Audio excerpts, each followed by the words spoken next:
Maganda yung kanta na yun. Naniniwala po ako, no?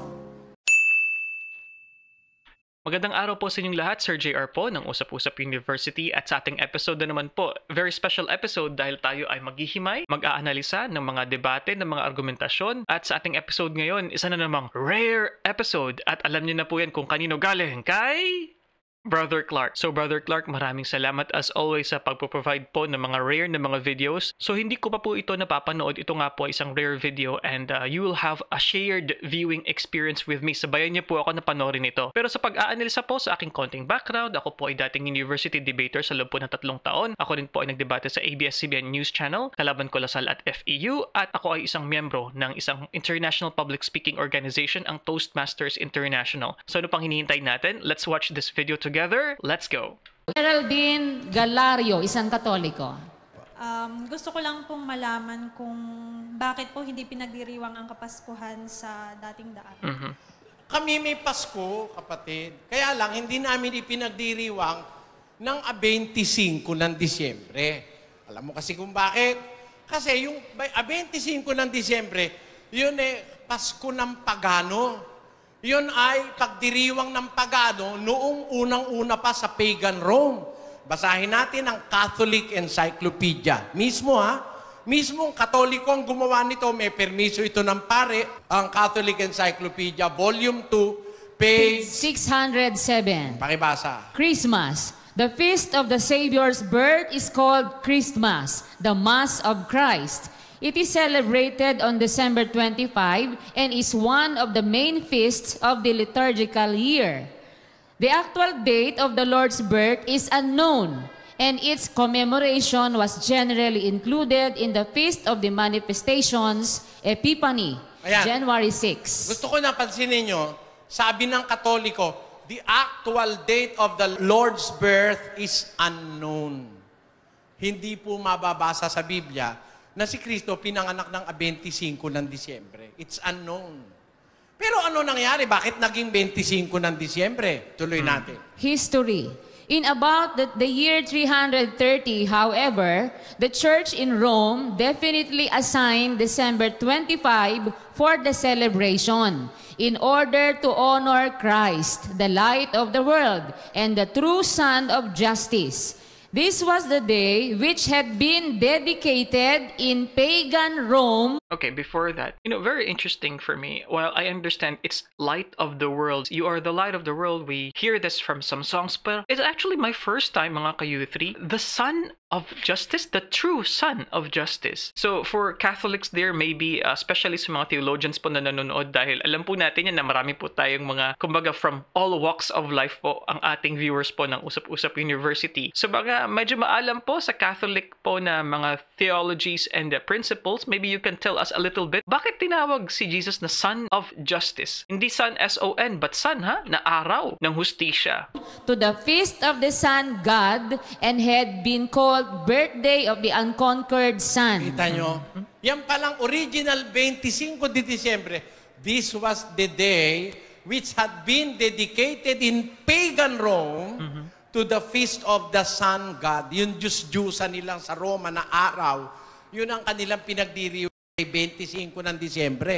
Ngayon, noong 330 AD, ang ginawa ng mga papa sa Roma, isinaba yung pagdiriwang nung birthday ni Kristo saka yung birthday ng Diyos-Diyusan ng Romanong Pagano. O kayo ang nasa matinong isip, makikipagdiwang kayo o hindi? Nasa sa inyo na po yun. Hindi naman namin kayo binabawalan. Pero meron kaming Pasko. Naniniwala kami na talagang ipinanganak si Kristo sa lupa at talagang maganda yung araw na yun. Silent night, holy night, all is calm, all is bright, round the unreaching. Kantahan mo na sila.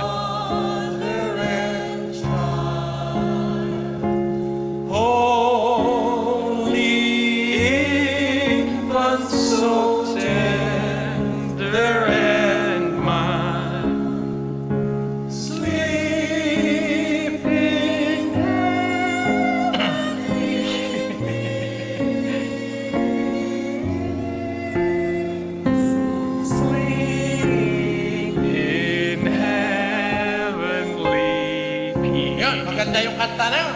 Naniniwala po ako no? Na talagang pinanganak si Kristo sa lupa.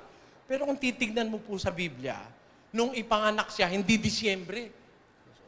Maaari niyo tanong sa akin, bakit? Bakit? Tignan natin kung kailan siya pinanganak.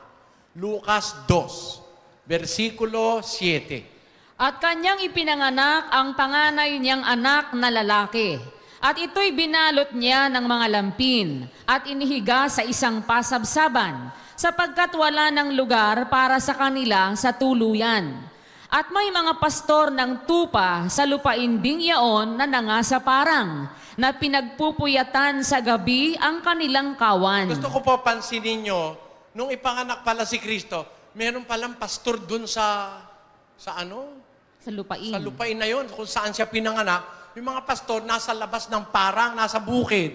Pinagpapupuyatan, bantayan yung kanilang mga ano ron, yung kanilang mga tupa. Kaya nga si Kristo, kung nakikita nyo, saan ba siya pinanganak, di ba? Sa loob ng isang kwadra ng hayop. Saan siya inihiga ni Maria? Saan?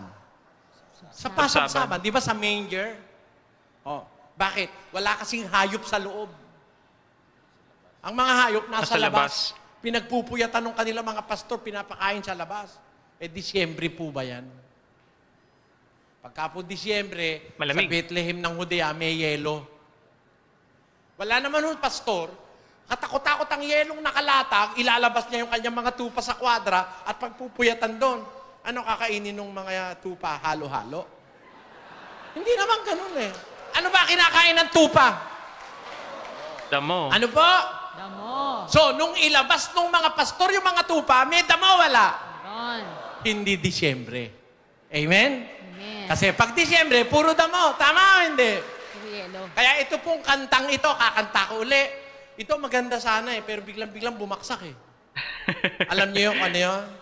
Ano? The fair's nowhere, the angel did say, was to certain poor shepherds in fields as they lay. Tama yun.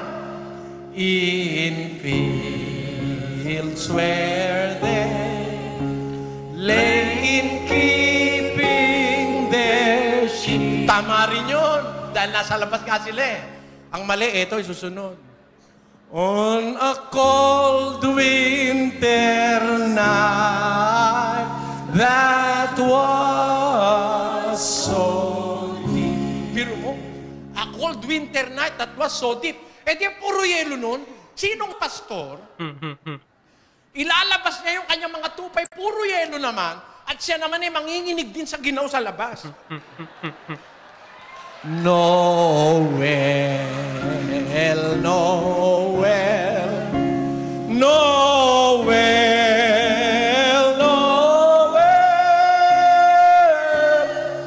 born is the King of Israel. Naniniwala po kami dyan. Talagang pinanganak si Kristo, pero never na ipinanganak siya ng 25 ng Disyembre. Niloloko lang tayo. Naintindihan nyo, mga kapatid? Yan ay pagdiriwang ng paganong Romano nung una. As early as 330 AD, noon lang nila inilagay na December 25th. December 25. O ngayon, yung iba galit na galit sa akin eh. Di kung galit kayo sa akin, hanapin nyo yung magpapamali. Pag napatunayan yung mali ako, hihinto ako. Humanap kayo ng counter evidence. Usapan ng pangkaluluwa ito eh. Ang kaluluwa mahalaga. Pag iniligaw ka, maiimpyerno ka. Ayaw mo bang maituwid, kapatid? Gusto kong ituwid ka eh. Sana huwag kang magalit. Ngayon kung magagalit kayo, okay lang. Bakit? Unang-una, hindi naman tayo makamag-anak, no? Ano magalit ka sa akin? Liliit ba subo ko kung magalit ka sa akin? Ha? Sasakit ba ang tiyang ko kung magalit ka sa akin? Hindi ba? Pero, hindi naman tayo magkamag-anak kung magalit ka eh. Pero ang dapat maisip, kahit hindi kita kakamag-anak, isinasapanganib ko ang buhay ko sa pagsasabi ng totoo. Marami nagagalit sa akin. Yun ang totoo eh. Yan. Ngayon, bahala na po kayo humusga. Hindi ko kayo pinipilit. Kaya hindi po kami nagdiriwang ng 25 ng Disyembre. Sabi ko nga sa mga kapatid, gusto nyo magdiwang? Gusto nyo okay lang. Alam nyo kung kailan? Kailan? Mas maganda magdiwang kayo sa kaarawang sumilang si Kristo sa puso mo. Bawa, nabautismuhan ka, January 2. O di ipagdiwang mo siya ng January 2, nandun ang sinilang si Kristo sa puso mo, January 2. Yan. Yun ang ipagdiwang mo. Okay, before that, so etong sinasabi ba ni Brother Eli patungkol sa pagsilang sa puso mo, ito po ba yung tinatawag niyo pong Sabbath anniversary? Yun po ba yun? So sa members po ng MCGI, so please comment down below kung tama po ba yung pagkakaintindi ko o hindi. Pero that's very, very interesting. Nung sabi ni Brother Eli nga na yung pag-celebrate ng Pasko ay yung na lang, pwede mong i-celebrate yun kung kailan nga naisilang si Kristo sa puso mo. That could be one way. May batayan tayo ron. Ikalawang Pedro 19. At kami ay mayroong lalong panatag na salita ng hula na mabuti ang inyong ginagawa kung ito'y inyong sinusundan, na gaya ng sa isang ilawang lumiliwanag sa isang dakong madilim hanggang sa pagbubukang liwayway, at ang tala sa umaga ay sumilang sa inyong mga puso. Ngayon, ang tala sa umaga, sumilang sa inyong puso. Kailan ba sumilang si Kristo sa inyong puso? Kailan ba siya sumilang sa puso mo? Yung tala sa umaga. Kasi yung tala sa umaga, si Kristo yun eh. Morning Kailan siya star. sumilang sa puso mo? Sa akin, sumilang sa puso ko April 7 eh. Kaya April 7 ako nagdiriwang. Eto. So, I understand now sa MCGI, so it could be different for each one, di ba? Kasi iba't ibang araw naman po nakilala ninyo ang Diyos o yun ay sumilang sa puso ninyo kung kailan kayo nabautismuhan, I mean. So, how do you celebrate it? Gusto kong malaman paano po. Like, in Christmas, meron bang gift giving? Meron bang pagpapasalamat ba? Thanksgiving? Paghahanda ba? So, please comment down below ha, mga ka-youth. Paano niyo po sinaselebrate yan? Lalong-lalo na po sa mga hindi po nagsaselebrate ng Pasko. Kung nakakahalata kayo, ano bang araw ang December 25 ngayon? Sa December, sa Pasko. Linggo po. Ha? Linggo. Linggo. Hindi ba minsan ang December 25 tumatapat Lunes? Minsan naman Martes. Minsan Huwebes. Any day of the week, di ba tumatapat December 25, mga kapatid? Hindi ba kayo nakakahalata? Bakit yung kamatayan ni Kristo laging ang tapat Biyernes? Iba-iba petsa. Minsan Abril, minsan Marso. O, hindi ba kayo nakakahalata? Well, what I know about that is yung kalendaryo na ginagamit nila for determining the Holy Week, especially sa mga Katoliko, is, I believe, the Jewish calendar, kung di ako nagkakamali. At yung atin naman binabasehan ngayon, currently, is yung Gregorian calendar. So, kaya hindi nagmamatch yung a particular na date of celebration, no? Pinaiikot-ikot lang tayo eh. Namatay ang tatay mo ng Biyernes. Itong taon na to, magdiriwang ka ng kamatayan ng tatay mo sa susunod na isang taon, hindi Biyernes. Naiiba. Minsan, nagiging Huwebes. Ito naman, si Kristo, laging Biyernes Santo, patay.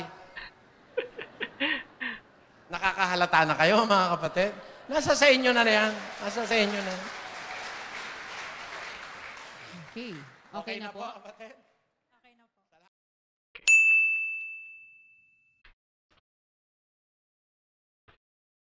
Alright, mga ka-youthy, that's a short one. Siyempre, may mga relihiyon po na hindi po nagsaselebrate ng Christmas. Kabilang na nga po dyan ang Iglesia ni Cristo, MCGI, Jehovah's Witnesses. Sa iba po, hindi ko na po alam kung iba paano po nagsaselebrate during December 25th. And I also raised this question dahil po nagbigay na tayo ng isang video reaction po kamakailan lamang. Yung explanation naman ni Ka Bening Pineda na isa pong INC ministro naman sa isang debate nga sa Magandang Gabi Bayan. So yun nga, sa kanila po, sa INC, ang ginagawa po nila, meron po silang parang Children's Thanksgiving. Yung mga bata po ang nagbibigay ng Thanksgiving sa December 25th. So I wonder sa MCGI, exactly sa Pista Opisyal na December 25th, ano po ang inyong ginagawa usually? And also goes to Jehovah's Witnesses members po na viewers din po ng Usap-Usap University. So please comment down below mga ka-youthry, pero I hope na maliwanag po sa atin na according po sa research po ni Brother Eli, ang actual po na araw ng kapanganakan ni Jesus Christ, it's quite difficult to calculate, pero we may have some kumbaga evidence nga na it was not winter, it could be summer, pero So it's definitely not winter time kasi nga po sinasabi niyo dito na walang damo sa labas at ilalabas mo yung flock, yung kawan mo sa winter time. So it will not make sense. Yun po ang sabi ni Brother Eli dito. And sa researches po ng iba't ibang religions actually, iba't iba din nga po talaga. I believe sa Jehovah's Witnesses, I think it was October kanilang estimation po. At iba pang mga reliyon nga po. Merong iba nagsasabi April, iba nagsasabi May. But definitely what is certain is there is an exact date na kung saan hindi lang talaga natin alam kung talagang kailan kasi unknown nga po talagang exact date ni Jesus Christ. But for me, honestly, it's not important for me. For me, ang petsa ay petsa lamang. Ang para sa akin ang mas importante is yung paraan ng pag-celebrate mo ng kabutihan ng Diyos sa buhay mo. At for others, I'm not against people celebrating it in December, to be honest with you, dahil ito ay isang tradisyon ng mga Pilipino. Pwede mo namang i-argue, of course, na, celebration yan ng mga pagano. But on the other hand, having a date that would celebrate kindness, goodness, thankfulness, gratefulness for others, gift-giving, having a good family time, I think hindi rin masama para sa akin magkaroon ng ganyang pagtitipon. But then, comment down below mga kayuthi, ano pong masasabi niyo sa ating episode ngayon? Lahat po ng comments ay amin pong binabasa. And if you like these kinds of contents mga kayuthi, please click subscribe here. We also have a good video here, and I'll see you in our next episode. Peace, bye-bye.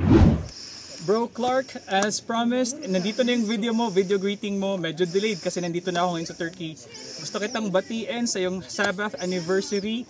Ako ay very happy na you were able to meet and to achieve yung ganyang katagal sa pagsiservisyo bilang isang member, bilang isang loyal member ng MCGI. It's my pleasure to know you. Masaya talaga ako nakita ko kayo nung pumunta ako ng Laguna, and I'm very inspired by your kindness. At sana ay marami ka pang source video na ma-share sa ating U3 community. Kaya maraming salamat sa buhay mo, SSD, Brother Clark, and I'll see you next time. Peace. Bye-bye.